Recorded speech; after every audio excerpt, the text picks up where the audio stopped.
здесь звучит сенсация, что Tesla сейчас находится в...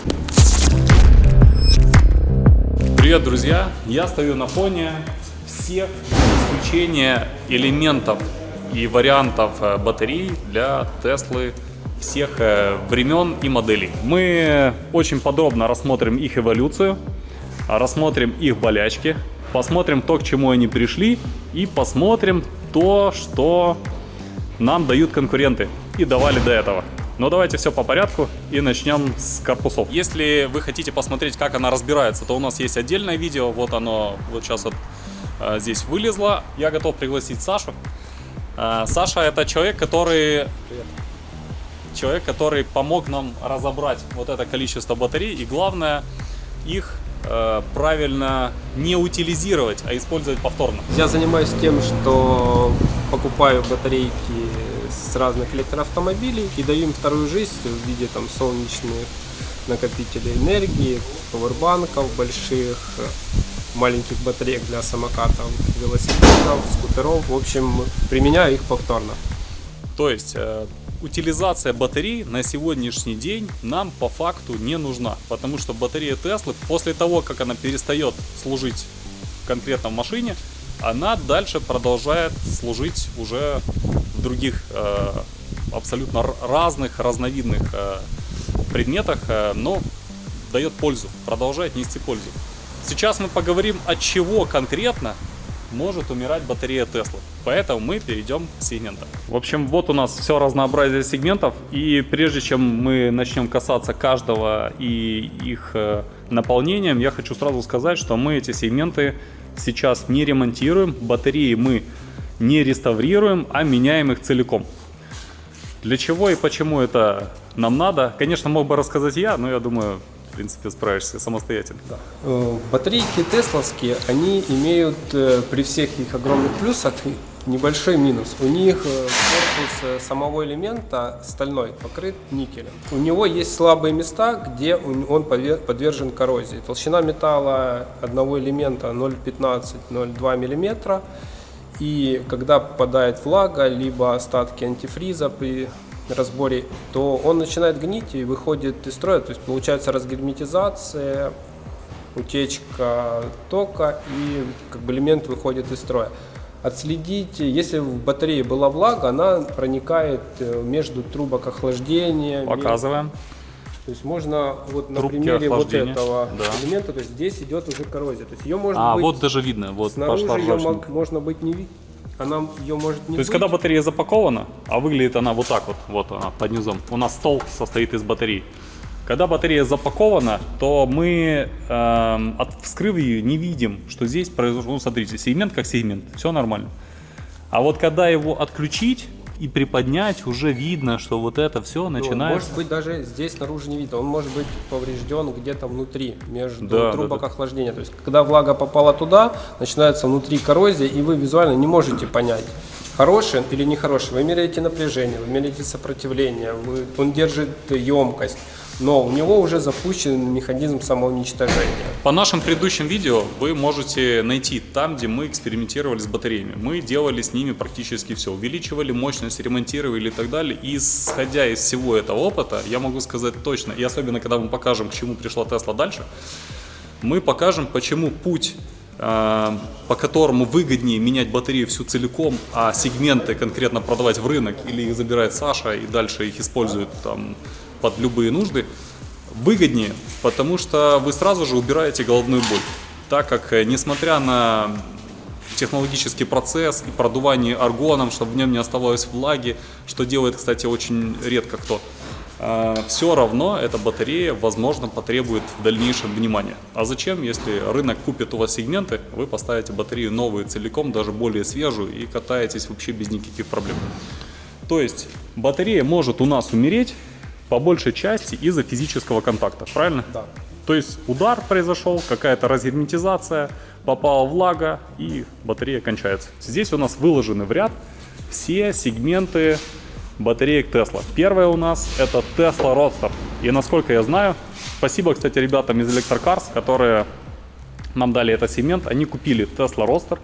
Он у них есть в шоуруме, на него можно посмотреть, но батарейка у него сейчас требует ремонта. У Родстера первого выпуска 2008 года не было 12-вольтового аккумулятора, и был DC-DC преобразователь, который стоял внутри батареи, и он постоянно тянул ток. И если Родстер не ехал 2-3 недели, не эксплуатировался, не заряжался, то батарейка просто разряжалась в ноль и не попадала под гарантию Tesla. И Tesla предлагала заплатить нам 30-35 тысяч долларов, чтобы им поставили новую батарейку. Дальше они это исправили, правильно? Да, Уже в в Родстере. 2009 году они уже вынесли 12-вольтовый, поставили 12-вольтовый аккумулятор, DC-DC преобразователь. То есть все, что есть у нас... современных Tesla. Да. Ну вот у нас современная Tesla.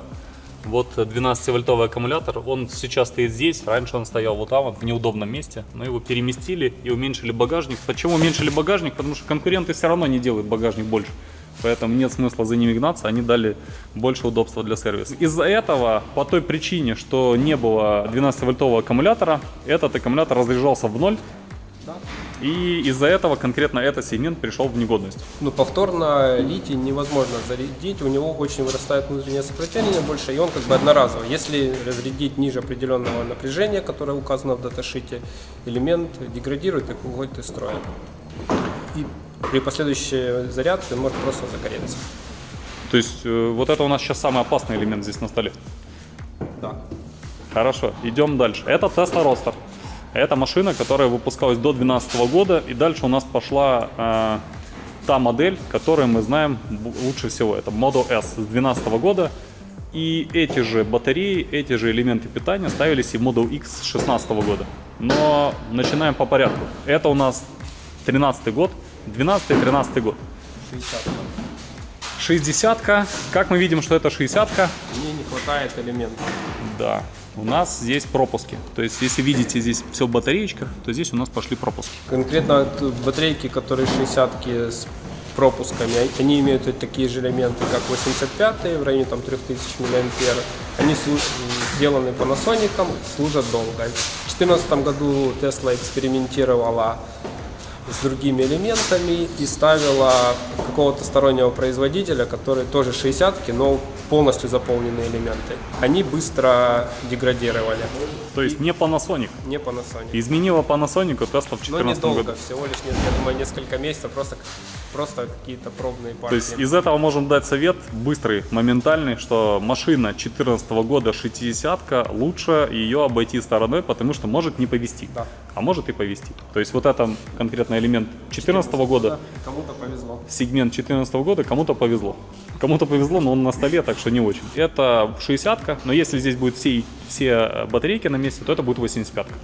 Следующая эволюционная ступень, это у нас 70 и 90 киловатт час батареи. Да.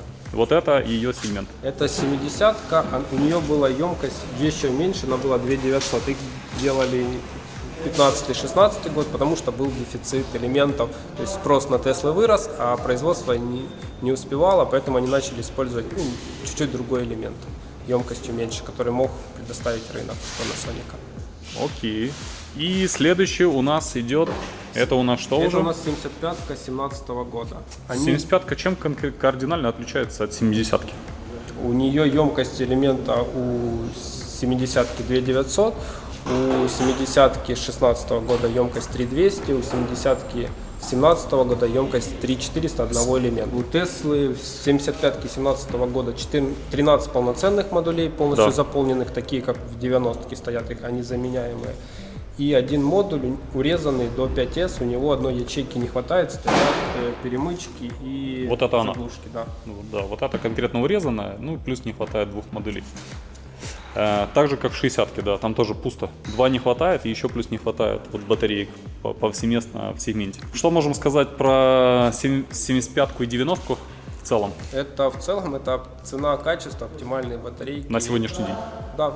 Твои любимые батарейки. Мои любимые батарейки, потому что у них Да, ближе я всего. знаю, когда у нас ударенная 75-ка, Саша с улыбкой на лице ее разбирает, они хорошо идут в рынок, вот так вот они выглядят.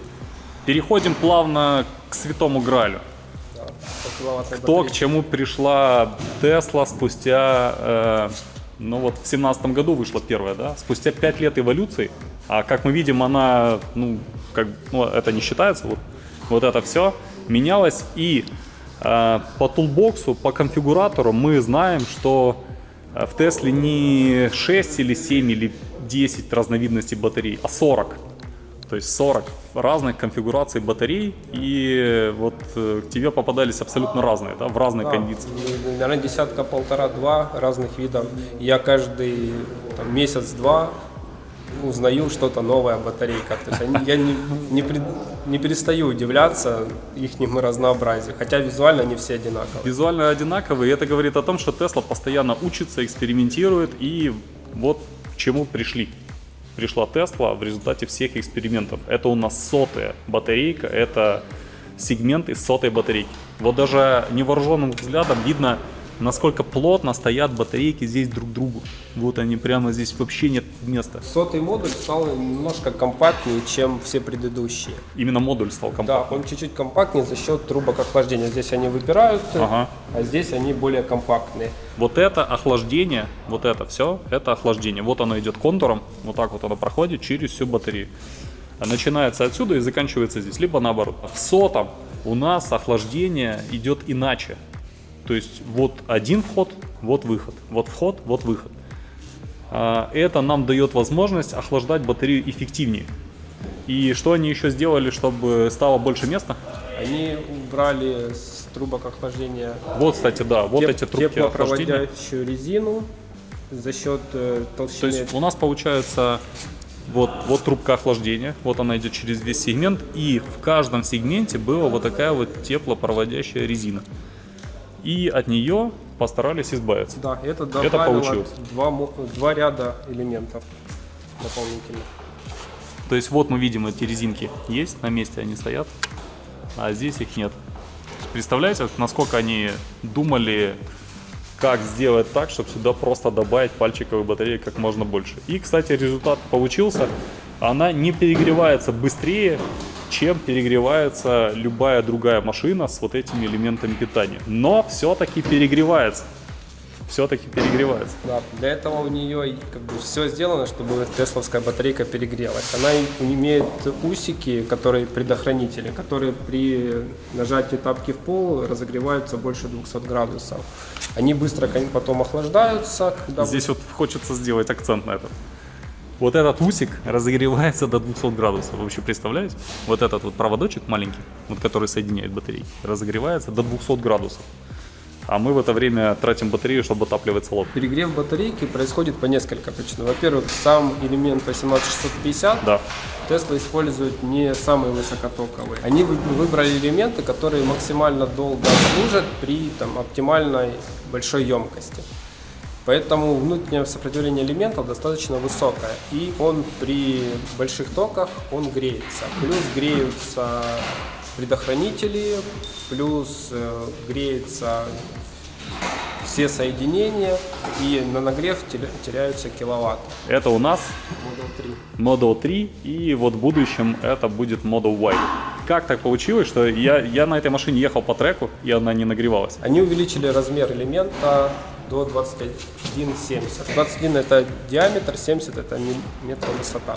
Увеличив размер элемента, они смогли уменьшить внутреннее сопротивление самого аккумулятора. Сопротивление уменьшилось в 2 раза, но нагрев при этом уменьшился в 4 раза. Ага. Соответственно, Model 3 батарейка, она при активной езде выделяет в 4 раза меньше тепла. Соответственно, ей нужно в 4 раза меньше тратить энергии на охлаждение. То есть она на сегодняшний день у Теслы максимально эффективная, Да. правильно? А вот, это понятно, что она самая новая, самая современная, но если мы начинаем от ростера, Model S, X и так далее, эволюция, все они у нас выглядят примерно одинаково, а это выглядит, как будто бы она только что из космоса прилетела. Что это так, чего она так выглядит? В батареи Model 3 Tesla добавила систему пожаротушения и сократила все соединения, то есть меньше стало у нее соединений, и она меньше греется. Но если она ударится, вот эта зеленовато-голубоватая жидкость, она позволит батарейке потухнуть. И это дало возможность Тесле делать более мягкие батареи снизу. намного меньше, намного тоньше, и они даже от лап погрузчика могут повредиться. То есть, несмотря на то, что Model 3 заводится не так давно, к тебе в руки уже довольно много их попало. Я от них отказываюсь, пока я их очень обхожу стороной. Но Почему?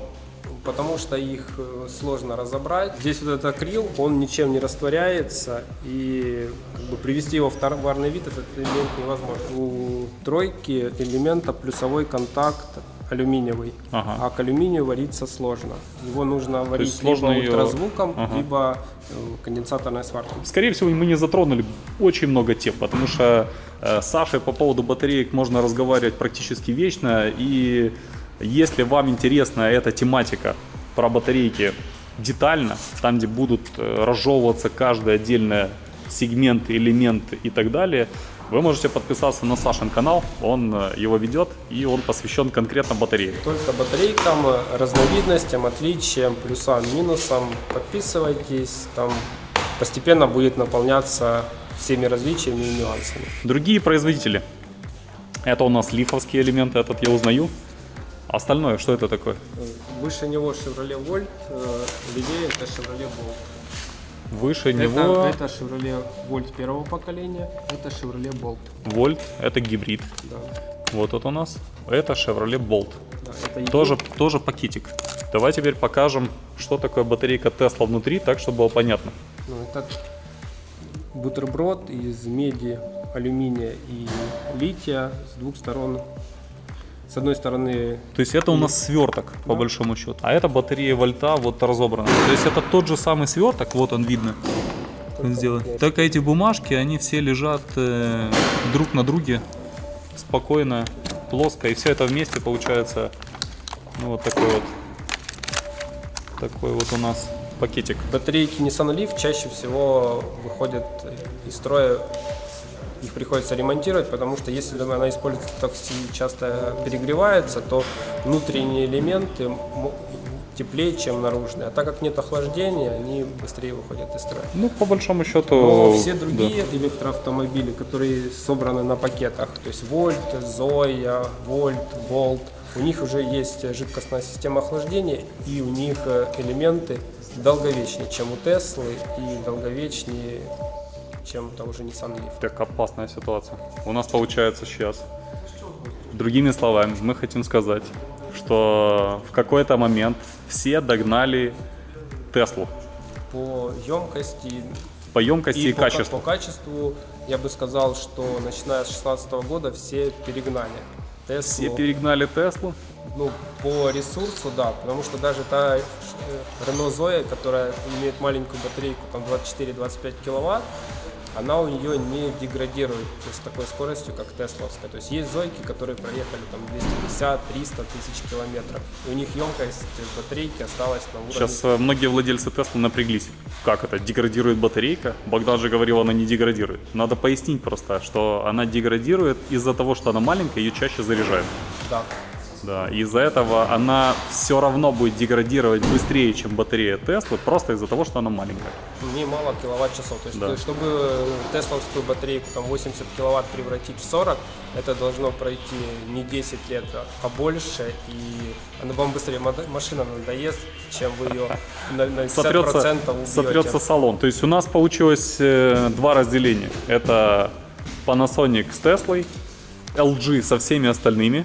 Ну, И Nissan у него своя какая-то японская компания, не помню, как называется. Nissan сам себе делает, да, батареи. LG со всеми остальными, и одна технология против другой технологии.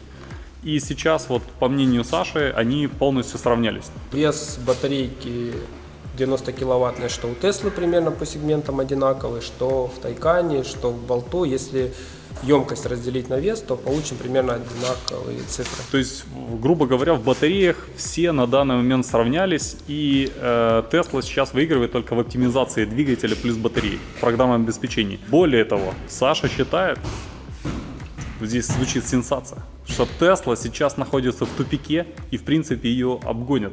Другие автопроизводители ее обгонят килограмм на киловатт-час на килограмм. Почему? Потому что, как мы видим, Вот наш самый последний новый сегмент, и он тоже пальчиков. Я доволен, что тебя это радует, так как ты уже с улыбкой. То есть на момент производства Родстера альтернативы не было.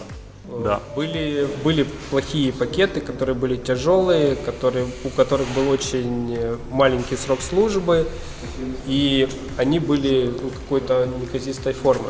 То есть элементы 18650, с них можно было сложить любую батарейку под любой формат. То есть первый Родстер был на базе Лотуса, где батарейка стояла между... Да, это бензиновая переделка, по большому счету. Вот поэтому он такой вот кривой. Они Вот он такой вот. сконфигурировали так, как обходя какие-то узлы автомобиля. В Эске и в Иксе уже это собственная разработка, но на тот момент точно так же элементы 18650 имели максимальную емкость при минимальном весе. Тогда пакеты тоже уступали. Они были большие, как на примере Nissan Leaf.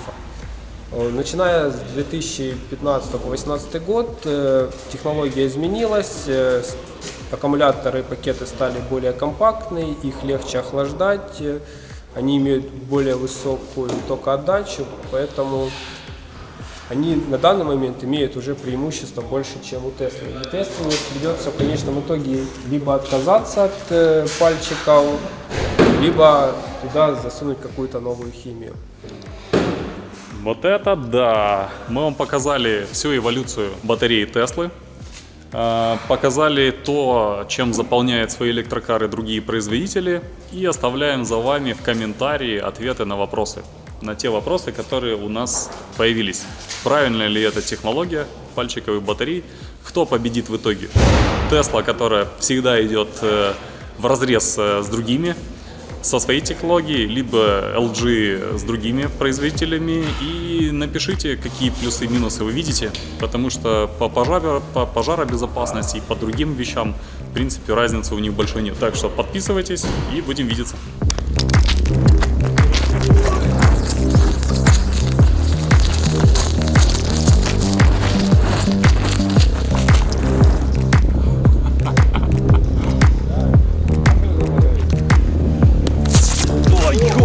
Нихера себе!